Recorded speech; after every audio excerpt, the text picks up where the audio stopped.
Welcome back to Drew Pearson Live. Now it's time for the Dallas Movie Minute with our good friend Paul Salfen. And Paul, good to see you again. Good to see you. Tell us about the movie that you're critiquing now, The Lazarus Effect. Yeah, this one's a scary movie. It's a thriller about a group of medical students who discover a way to bring dead patients back to life. Oh, my goodness. Yeah. I don't hear about that. Maybe there's hope for me. Yeah. Well, we were lucky enough to have the star Olivia Wilde beam in from London. And you might remember from Rush or House MD or Tron Legacy. She's beautiful, Superstar. Very, very fun. And we're happy to have her on the show with us. Absolutely. Let's check it out. Okay. I love you. Oh. Let's make some history. In 3, 2, 1. Zoe? Zoe? No pulse. She's been electrocuted. You're talking about bringing someone back from the dead. This isn't some lab experiment. This is crossing a line. This is a human being. Well, congratulations on the film. The Lazarus Effect looks really cool. So it's about a bunch of scientists who invent a serum that brings people back to life. That's an interesting concept. I gotta know, are the scariest things those that seem to be believable? That's how I feel. I think that, you know, we're all a little creeped out by what is possible. You know, ostensibly it's possible that, you know, medical professionals could be creating something that they don't fully understand. We've seen medical technology evolve at such a rate over the past 100 years that we don't know where we're headed. And I've always been fascinated by that, by what's happening in the military in terms of their technological evolution, especially in terms of the medical profession. So I'm totally convinced that The Lazarus Effect is a realistic film. Now, I'm not convinced that, you know, everything would be so bad once I came back from the dead. I hope that I would not be stuck in such a terrible place. But unfortunately for my character, she's stuck in this hellish loop. And, you know, it's fascinating storytelling. It's just really gripping and scary and bizarre. So what is it that scares you?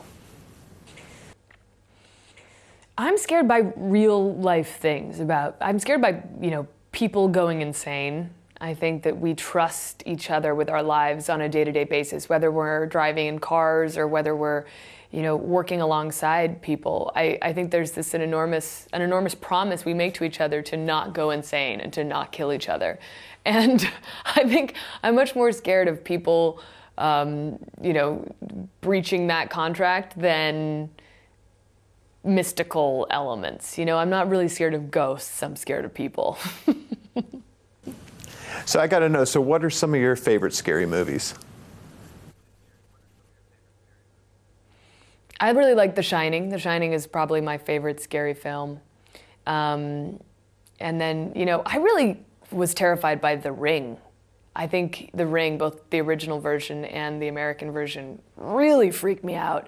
And I think it's films that have an iconic image or some moment that we just can't get rid of in our minds that haunts us. And I think both The Shining and The Ring have those moments. And I think The Lazarus Effect does as well. And that's all because of our great director, David Gelb, who made Jiro Dreams of Sushi. And I thought, if this guy can make sushi interesting, I think he could probably tell a good story.